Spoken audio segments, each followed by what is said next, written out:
Heads up, listeners, this conversation includes discussion of a personal experience of abortion and of suicidal thoughts. If you or someone you know may be considering suicide, I really recommend you call the National Suicide Prevention Lifeline. That number is 1-800-273-8255. You're listening to It's Been a Minute from NPR. I'm Anna Sale.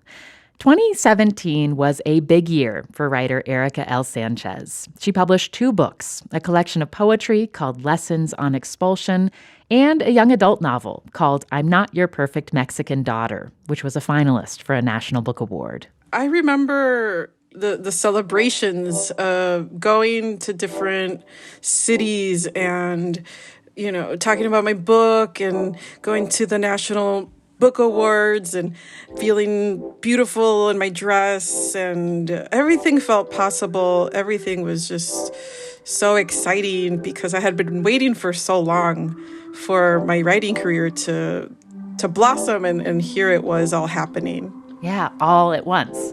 Yeah, it was intense. After so many years of working crappy day jobs, of writing and rewriting, it seemed like she had finally made it as a writer. I always thought that once everything that I wanted came true, then I would be fine. I would be happy. I would be successful. I would be living the life that I wanted. And I mean, I was for a while until a lot of things happened all at once and my mental health really plummeted. Mental health struggles were not new for Erika. It's something she's lived with her entire life. But this was a new combination of things. New demands on Erika's time, added pressure of suddenly being a Mexican-American role model. There was also a change in medication for her depression and a romantic relationship that was going south. It became too much to handle. I knew, that I was struggling in such a deep and profound way that, I considered suicide many times. I didn't know what I was going to do, how I was going to get out of it. And so one instance in particular, which I write about in the book, I go to an event in New York, even though that same morning I decided that I was going to end my life. I decided, well, no, I'm just going to go do my job, And so I hop on a train and I go do it. And then I talk to these young women who really looked up to me, and I wondered, what would it mean to them if I didn't make it? And in some ways it was good to be accountable, I couldn't talk about following your dreams and being a success and taking up space and then delete myself from this world. It was like this dissonance that I was struggling with. Things got worse before they got better. But Erika eventually got the help she needed. And that tension between her public success and her private suffering, she writes about it and so much more in her new memoir, Crying in the Bathroom. This book, it covers so much ground. She writes about sex and feminism and spirituality, about mental illness and parenthood and art, all with biting humor and wit.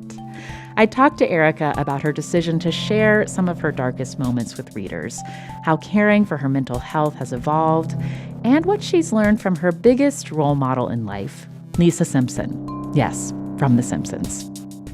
But first, I asked her why she decided to write so openly about her suffering. It was important to me to tell the truth because for me, the truth is always what I strive for, right? In poetry and fiction and nonfiction, I hope to get to the truth in different forms. And so this was a period of my life that was so formative, monumental, catastrophic, all of these things. I couldn't ignore that. I couldn't pretend like it didn't happen when I know that this sort of thing happens to a lot of us. And I wanted brown women to feel seen by my writing because I know that we suffer from depression in really high numbers. Suicide among Latina teens is very high. And so that's the reason that I wrote about it in that way.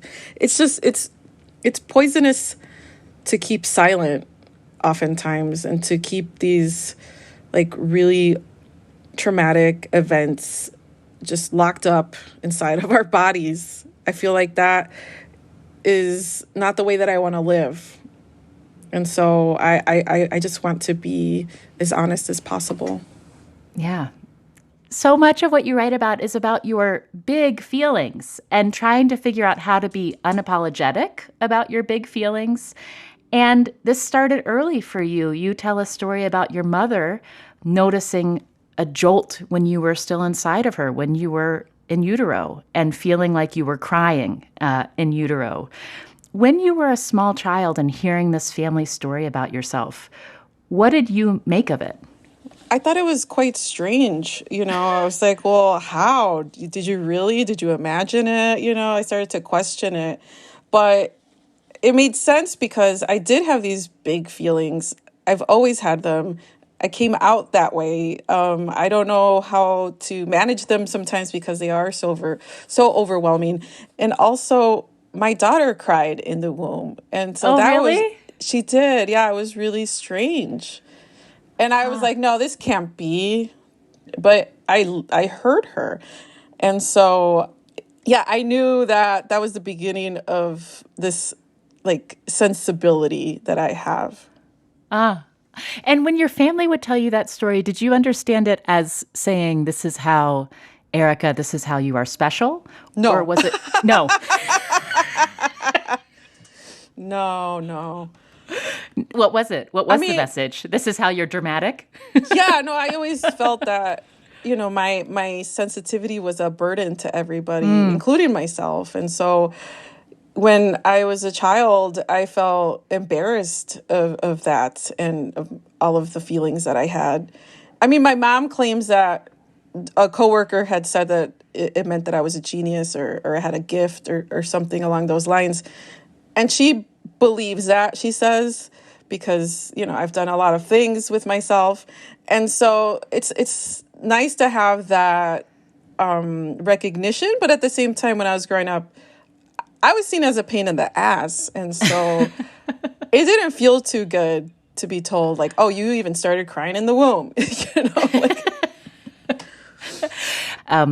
You write about figuring out yourself through literature, through stories, through pop culture, including one in particular. You write, people often ask me who my role models were growing up, and the truth is that designation went solely to Lisa Simpson. Why Lisa for you? Well, growing up, I didn't have a lot of examples of, being a feminist woman, a feminist girl, being in charge of your own life, speaking your mind.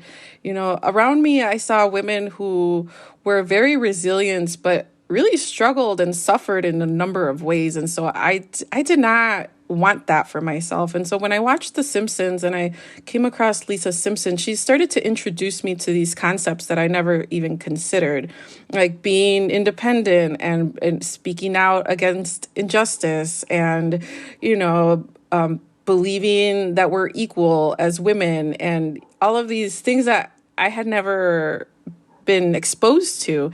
And so all of a sudden something clicked for me. I was like, oh, wait. I can be like that. I could read books. I could know things. I could stand up for myself. And it was really great to have that, even though she was a cartoon. One other thing about Lisa Simpson, you also note something sweet about Lisa's relationship with her dad, Homer, and talking about that in therapy one day. How that was meaningful for you. Yeah, it was really unexpected. I didn't expect to be talking about The Simpsons during a therapy session, But there I was, and it really opened up something for me because I realized that my relationship with my father was very similar to the relationship that Lisa has with her father. Like, he didn't understand her. She would get frustrated with him. And I felt the same way with my father. Like, we just didn't get each other. He's this like taciturn Mexican immigrant, and I'm this outspoken Americanized feminist. So it caused a lot of friction. Mm-hmm. I want to ask you about representation and how, for you, when your best-selling novel, I'm Not Your Perfect Mexican Daughter, came out, it spoke directly to this narrow range of representation for Mexican or Latina characters. I am not your perfect Mexican daughter. And since that book came out 5 years ago in 2017, do you think that landscape has shifted, broadened at all, or do you still find it pretty confining? I think it's different now. I think my book, along with many other books, have really opened up different paths for young brown women. I wanted to, create a story about a girl who was complicated and weird and uncomfortable with herself, but also really rebellious. And I think so many people identified with that, and it pleases me so much to hear like what this book means to young girls and what it's done and the audacity it's given them. I love it. I think it's wonderful. How do you think about mentorship now and your role in mentorship? You note like how you desperately craved to see yourself in literature, and you are that for many people now. How do you balance showing up for them with the need to take care of yourself, to tend to your privacy, to be honest? Yeah, it's tough sometimes. I try to limit myself on social media, for instance, because I don't have the capacity to take in all of the commentary and the comments about the book, what it meant to certain people. Like it's very hard for me to digest it all. I need to preserve myself in order to write because that's my job. I'm a writer. And, I'm sometimes very touched by the notes that I get, but at the same time, some notes that I get are like really inappropriate. So it's like, well, what do I do?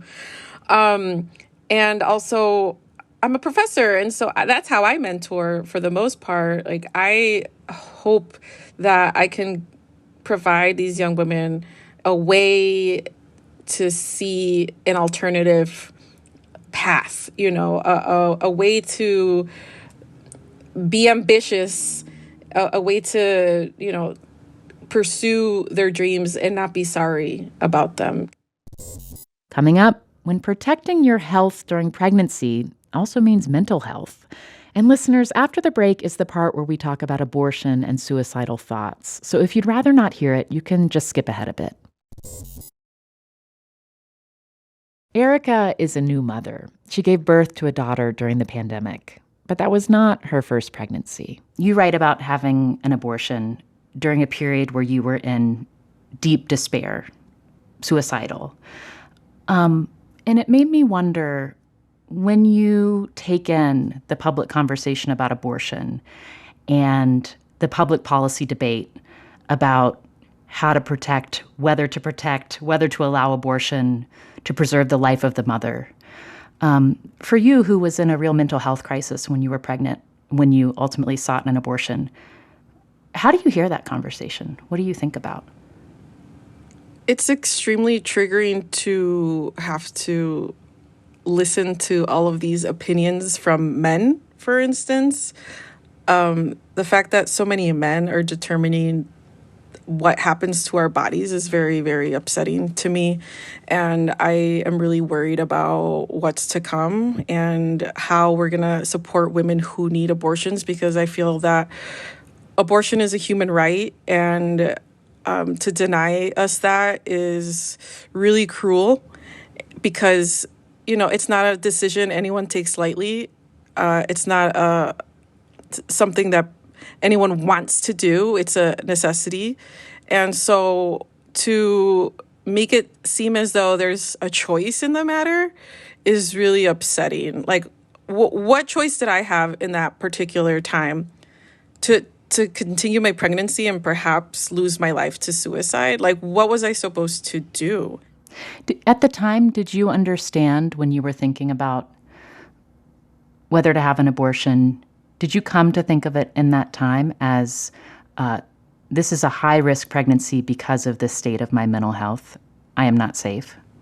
Yeah, I felt very unsafe. I felt like there was just no way I could, like, continue in this way. And then also sometimes just thinking about having a child with the partner that we may have, that's a lot, like that's a lifelong commitment. And to force women to have children with men who they don't feel safe with, or men who they don't want to be with, I think that's really awful. There's so much involved in being a mother that demanding that from people is heinous to me. Mm-hmm. Around this time, you noted earlier, you changed your medication, your medication that you took to take care of your mental health. You were diagnosed as bipolar, which you call the fun kind of depression after years of thinking you had just the boring kind of depression, your words. How did that diagnosis change the way you understood the narrative of your life? It really made sense. The diagnosis made me aware of the ups and downs that I frequently experienced that I didn't really have a name for. I knew that I was moody, that I had like these severe mood swings, but I didn't realize that my shifts were a manifestation of bipolar disorder. And also thinking back on all the frenzied states I've been in while I've been, writing, or I felt like exuberant or limitless. And, those feelings are really amazing. But I think that's part of my illness. And I didn't quite get that before. Mm-hmm. After that period of feeling quite unstable and in despair, as part of your treatment, you tried electroshock therapy. And I wonder if you can tell us, for you, inside your brain, what have you noticed about what works differently having had that treatment? What I noticed immediately after the second rounds of ECT was that I was able to function in my everyday life. I could experience feelings beyond despair, and that I could, eat a full meal and enjoy it. And I could find joy in talking to friends and family. I was able to experience the world again in a way that I thought had been lost. And so I feel that the ECT really just completely changed my life, in that it gave me an opportunity to be myself again. Because when I was depressed, I didn't feel like myself. I felt like I was hardly even existing. I felt like I was barely hanging on. And so at that point, I was so desperate, I would have done anything. And I was just like, sign me up, whatever it is, sign me up. Mm-hmm. Yeah. I'm glad it worked for you. Thank you. The language you use about before that feeling like a wisp of a person, like not coming back into yourself. That's wonderful. As you were finding that treatment, as you were stabilizing, you moved home with your parents. What were those 2 months like, returning to living with them and being tended to by them? How did it shift your relationship with your parents?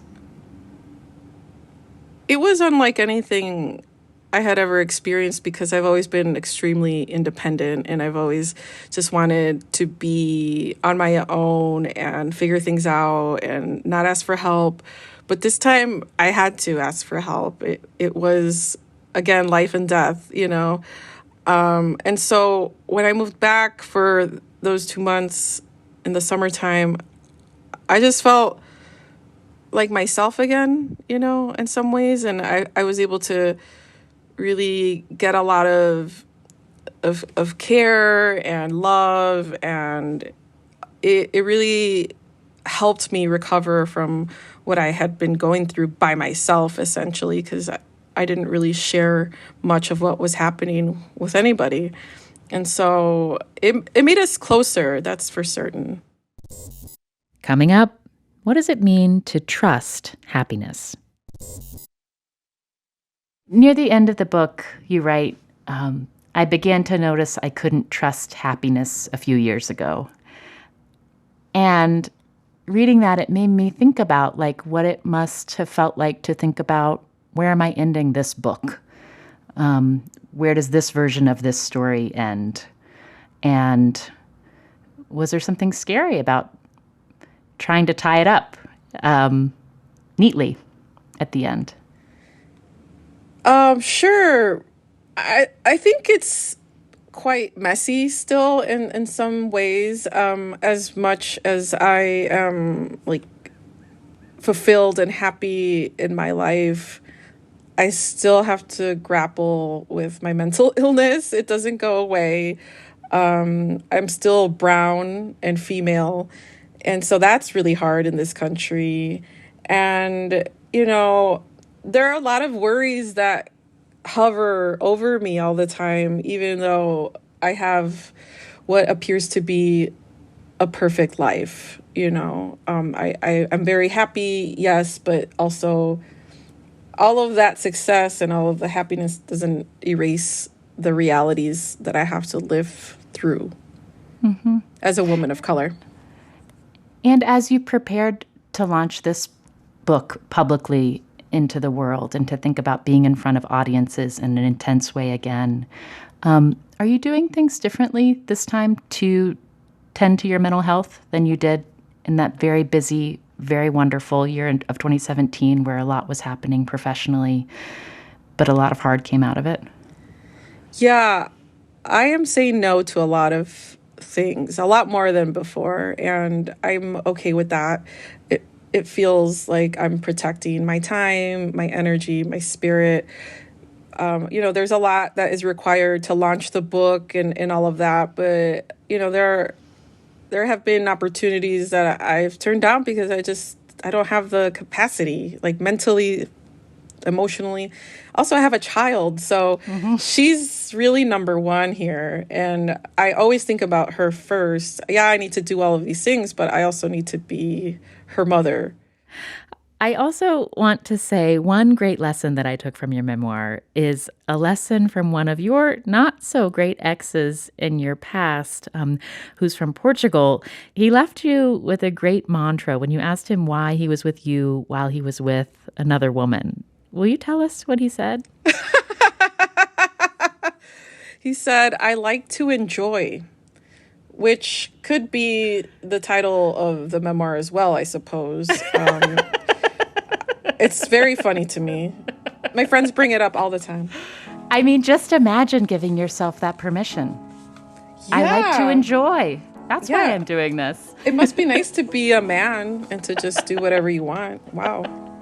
Cool. Well, I hope for you a wonderful period of finding so many things that you get to enjoy. Thank you. As this book is coming into the world. I've been enjoying. I have a very nice situation, so I'm good. Thanks again to writer Erika L. Sánchez. Her new book is called Crying in the Bathroom, a memoir. It's out now. And listeners, if you or someone you know is having suicidal thoughts, you can call the National Suicide Prevention Lifeline. That number is 1-800-273-8255. All right, this episode was produced by Andrea Gutierrez, and it was edited by Jessica Mendoza. Engineering support came from Stuart Rushfield. Until Friday, thanks for listening. I'm Anna Sale. Take care.